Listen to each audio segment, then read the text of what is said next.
Okay, welcome to yet another episode of KRO TV. We've made it into November now.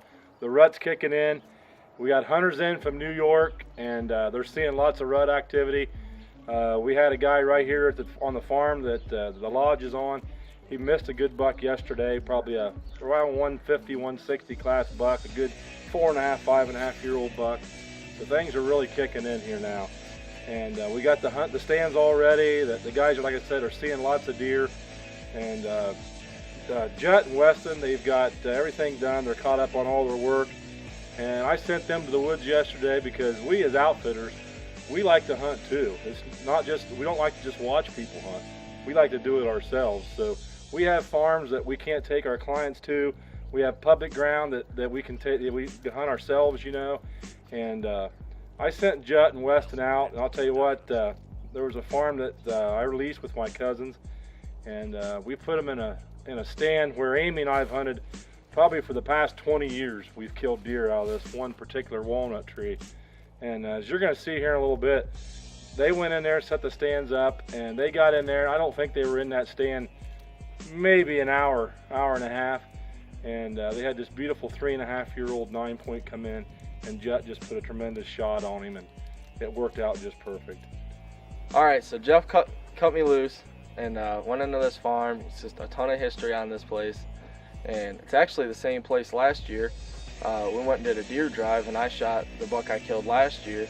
That deer was an extra antler coming out of his head, so I was definitely excited when he pointed me loose in there. And first evening in, we were all the way across this bean field. You know, it's got logged again, so we weren't really sure what was going on. And you know, seen a nice buck, probably a shooter, all the way across the field, and you know, he had something else on his mind, so that definitely didn't work out for us. So moved a little tighter to there, and the wind just has gone crazy. I mean, it was blowing out of the northeast, out of the east, out of the southeast, and a little bit out of the west, and then some southwest, and you know, it just really made the hunting tough. And so I said, all right, we're getting into these days. We're getting into these really good days where the big deer get killed. You know, they're on their feet, that 10-day period. Where do I need to be? And so Amy said, you know, there's a spot right over here on the other side of the farm, 50 yards off a bean field. As you'll see, I hung this stand in a tree that just, everything was there.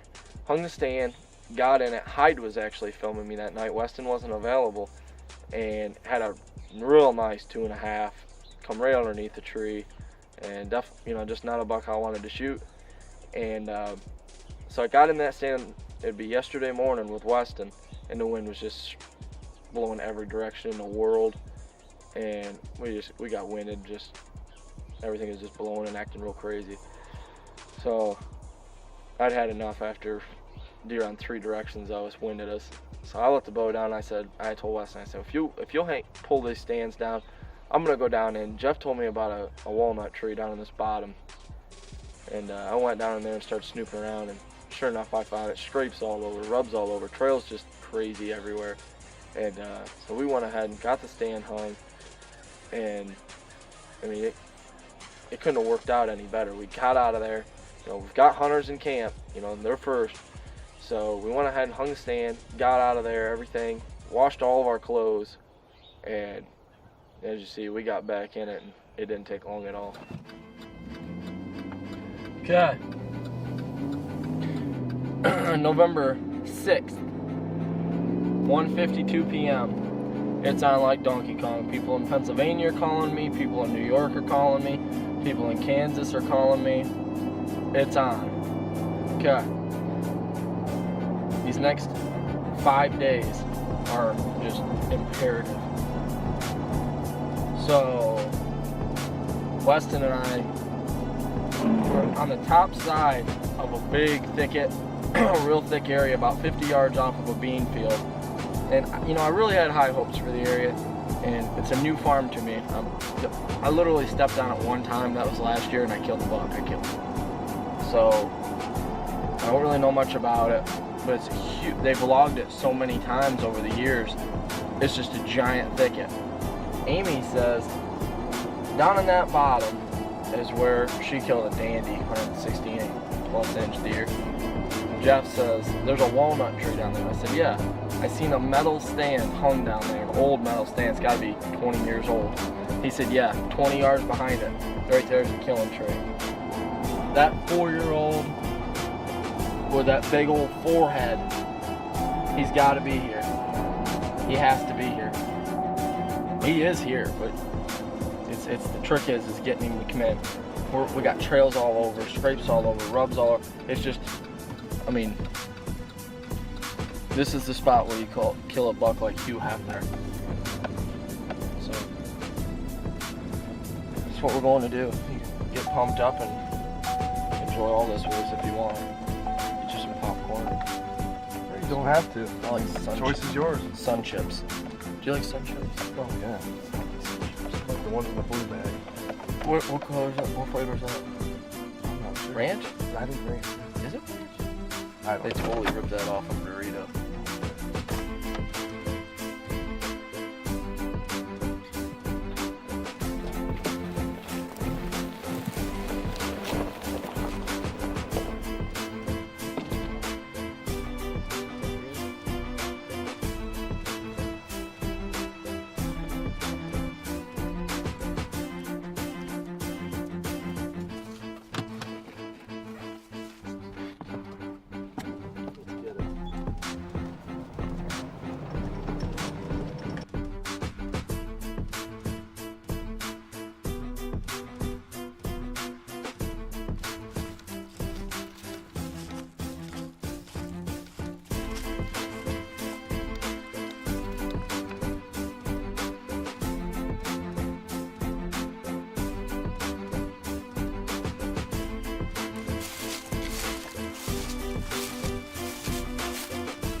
Was coming this way, standing right there.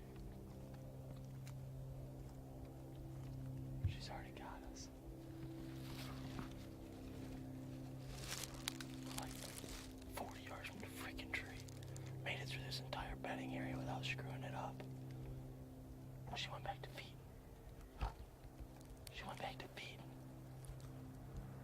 Can you see her? We need to get in this stand. Be real easy. Don't let her get us.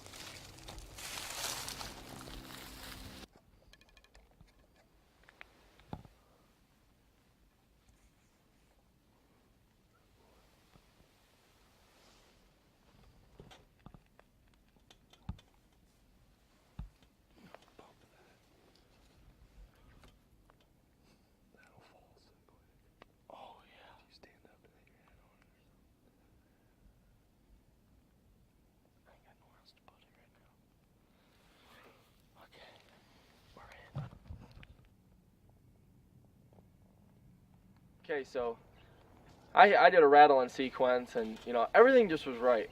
We're sitting there, and pretty soon I just hear something walking. It sounds like it's dragging sticks through the woods. And this stand, when I hung it like an idiot, I was in a hurry. I hung my stand, and when I hung Weston's stand, the strap crossed my ratchet. I couldn't get this stand snugged up. And if I stood to the left, it went ee, and then I'd go back to the right, it'd go ee. I mean, it was horrible. You couldn't. It couldn't have been worse. And I look up, and here comes this deer. It's just ancient. Big right side on him. Very big spike on the other side. It looked like it was busted off. Possible main beam, but just a big old knob on the other side. He comes in, hooks a scrape right in front of the tree, and takes off. And, I mean, awesome encounter.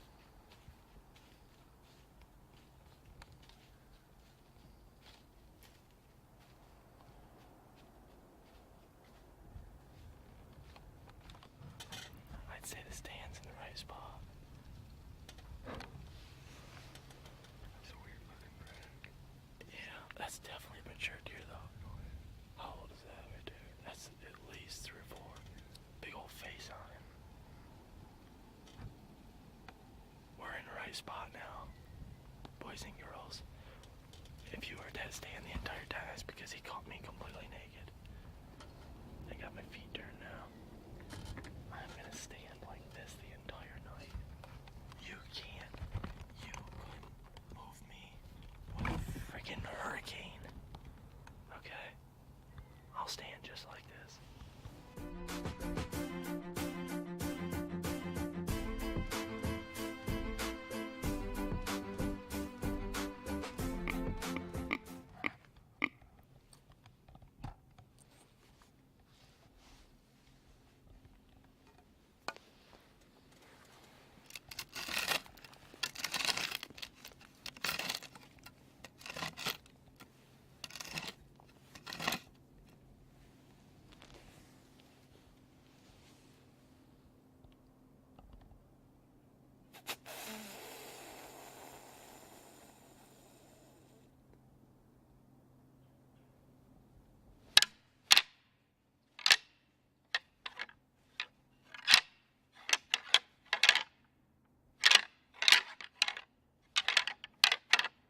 Okay, so a little while longer, you know, still no more deer coming through. I'm getting texts from hunters. They're seeing deer.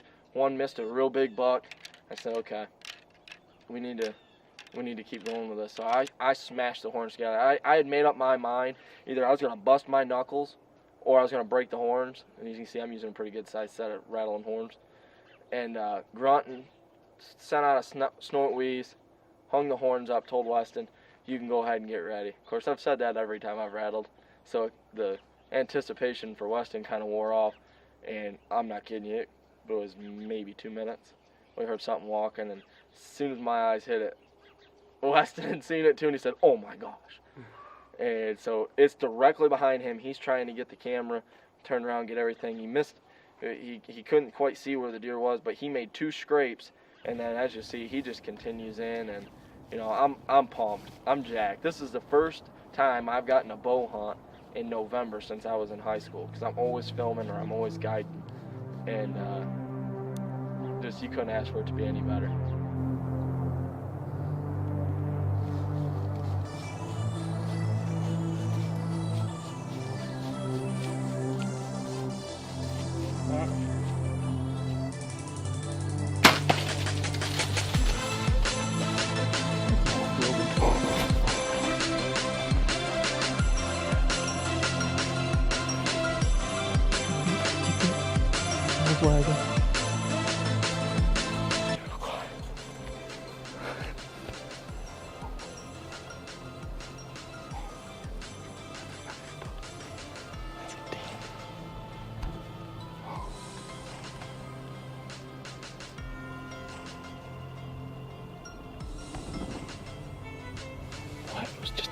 Low, but did you see it? I seen blood fly out when I hit it.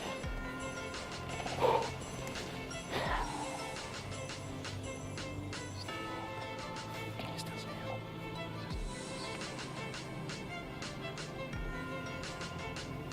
Oh my gosh. Oh my gosh.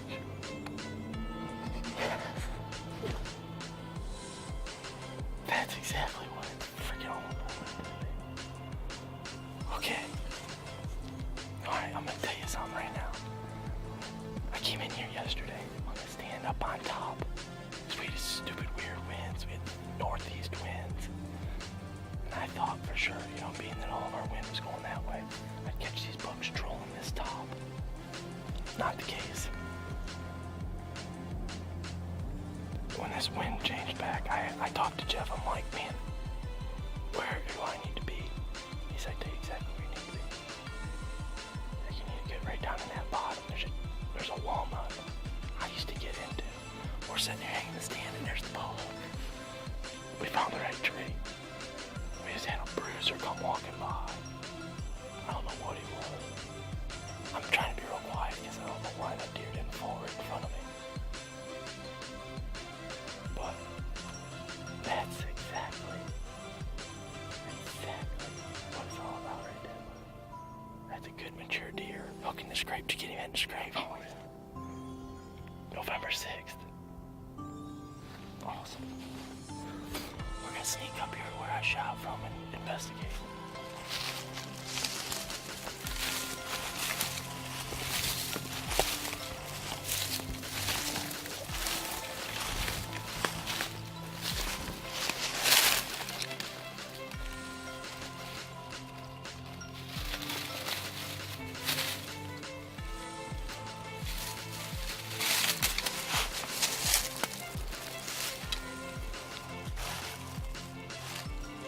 Definitely come out low.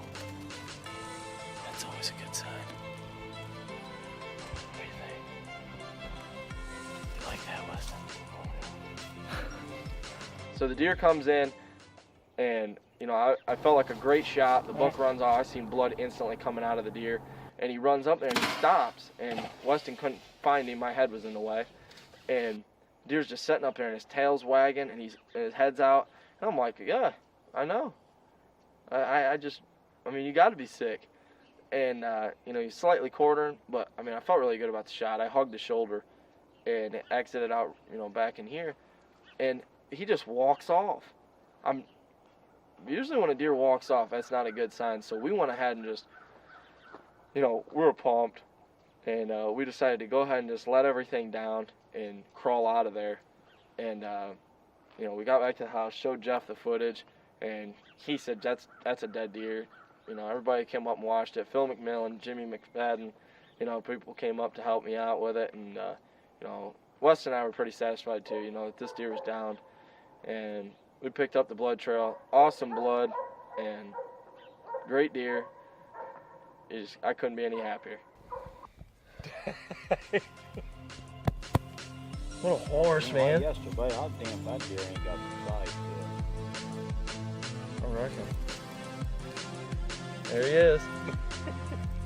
Birdie, got a real nice tail. You see the tail on it? Yeah, what a tail. Nice tail. Look up here. Look at that tail. Damn. Look up here. Okay, we got him. He probably went, I don't know, 150 yards. You know, we're, again, like we, you know, if you've been following the videos, you'll see, you know, obviously we're an outfitting business. And, you know, your days to hunt are limited.